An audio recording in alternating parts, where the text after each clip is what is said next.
金圆券是蒋介石政府就宣布作废的，所以不予兑换。大家好，我是周弟。你知道第一套人民币是在战火中生产的吗？为什么要发行呢？毛泽东是如何打的货币战争？这就要从1945年开始说起。抗日战争胜利后，中国剩下两大势力：共产党毛泽东与国民党蒋介石。双方在重庆达成了停战协议，但是在1946年，两党的理念不同，蒋介石撕毁协议，正式与毛泽东发起战争。不过，中共的解放区由于在国民党军队的分割包围、严密封锁，导致解放区之间互不相通，经济无法与外界交流。解放区过着自己生产、自给自足的生活，就连货币也是当地银行发行的，像是晋察冀边区银行发行的晋察冀边区币，晋冀鲁豫边区则用济南银行发行的济南币，其他的在这里就不念了，时间不够。这些货币都是仅限于当地使用。共产党重要领导人之一董必武带着家人从延安要去河北召开华北财经会议，在路途上他也见识过了，他拿着延安流通的陕甘宁边区银行币到陕西省五台县去买烧饼，但是当地老百姓不认这个票，只认当地的晋察冀边区币。如果将来解放区陆续解放，那他们用什么货币呢？1947年3月，董必武成为华北财经办事处，负责统一领导财经工作。同时国民党正发起进攻陕北和山东解放区，需要中共中央钱粮的支援。当时中共中央华东局的领导人张鼎丞、邓子恢建议尽快创立统一银行，并发行统一的货币，并建议银行的名字可以叫解放银行或是联合银行。晋察冀边区银行的副行长何松亭认为，军队叫人民军，政府叫人民政府，银行就该叫人民银行，把这个想法向中央申请。中央回电报说前面要再加2个字中国，于是中国人民银行就在此定案。1947年10月，董必武将货币设计任务交给晋察冀边区印刷局的2个雕刻师王义久、沈乃庸，要求45天的设计时间。他们向老百姓借来一个民房当工作室，设计当中听到国民党的飞机声就要躲到防空洞。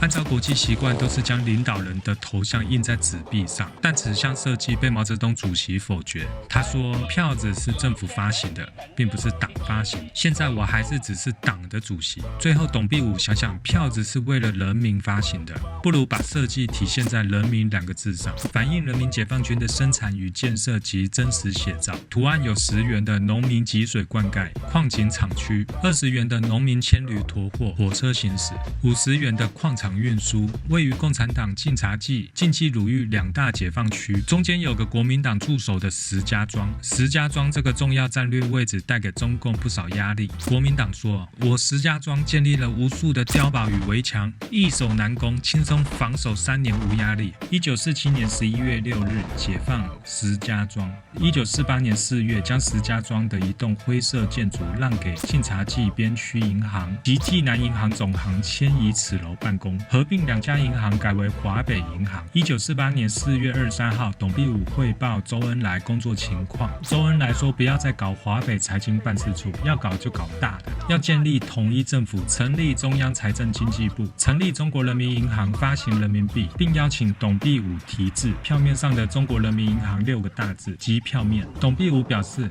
我的字也写得不好看，坚决不要。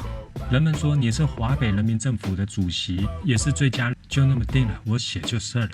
对人民币的敬重，董老题字前还洗了个澡，换上正式的衣服。1948年10月2日，董必武召开会议，决定1949年1月1日正式发行人民币，只仅3个月的准备时间。辽沈淮海战役节节胜利，16万的国民党军队撤退到了北平、天津、张家口等地，陷入4守4逃、举棋不定的局面。东北野战军正准备打响平津战役，当时周恩来说，如果各解放军的货币集结在一起的话，各币值又都不同，算会有8种不同的货币进入北京，这不就像8国联军闹北京？所以1948年11月18日召开了第3次会议。董必武说，眼下形势已经时不我待了，人民币的发行刻不容缓，发行时间提前到了12月1号，只剩下12天的印刷时间了，调集所有印刷厂参与印刷。晋察冀边区印刷局成为了第一批人民币主要印刷之地。经过古代纸币的发行失败，加上当时国民党国统区滥发货币，有些民众还是担忧。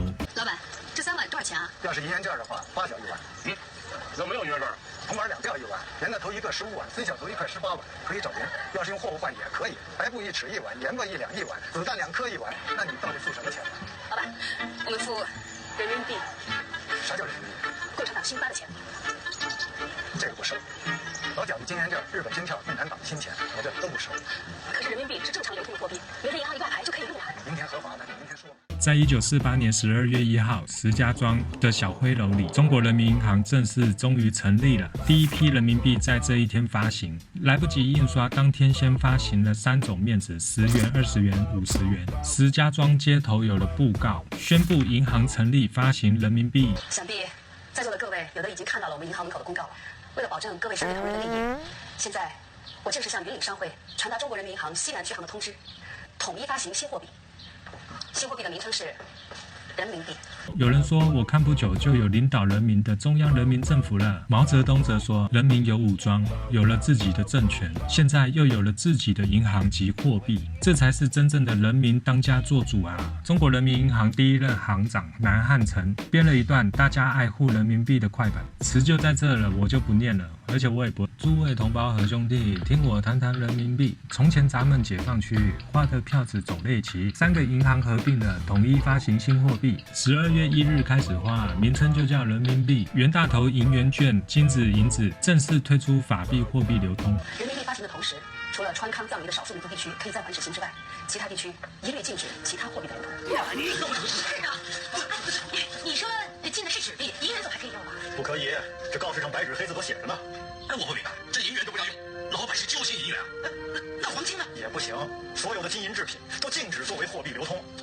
黄金是真正的硬通货，自古以来都没有禁过，不让用黄金没有道理。你们手上的其他货币，我们银行可以兑换。那可就害怕。金元券是蒋介石政府就宣布作废的，所以不予兑换。银元券有效，折合人民币是100元兑1元。银元是6000元人民币兑1块银元。40万人民币兑1两黄金。因为算是解放区解放后避免货币混乱而诞生的暂时过渡货币，到1955年5月10日正式发行第2版人民币，时间不满7年。当时银行和印刷局的技术人员常常随军出征，解放到哪就接管当地的印刷局，就地发行人民币。这也导致第一套人民币面额众多，版别复杂，有延安光华印刷厂用的羊皮革、麻纸出制的5元，也有沈阳造币厂用苏联进口无芯线水印纸精美印刷200元。如果大家有钱有机会的话，第1版人民币绝对是值得收藏啊！喜欢我的频道敬请订阅，我们下次见，拜拜。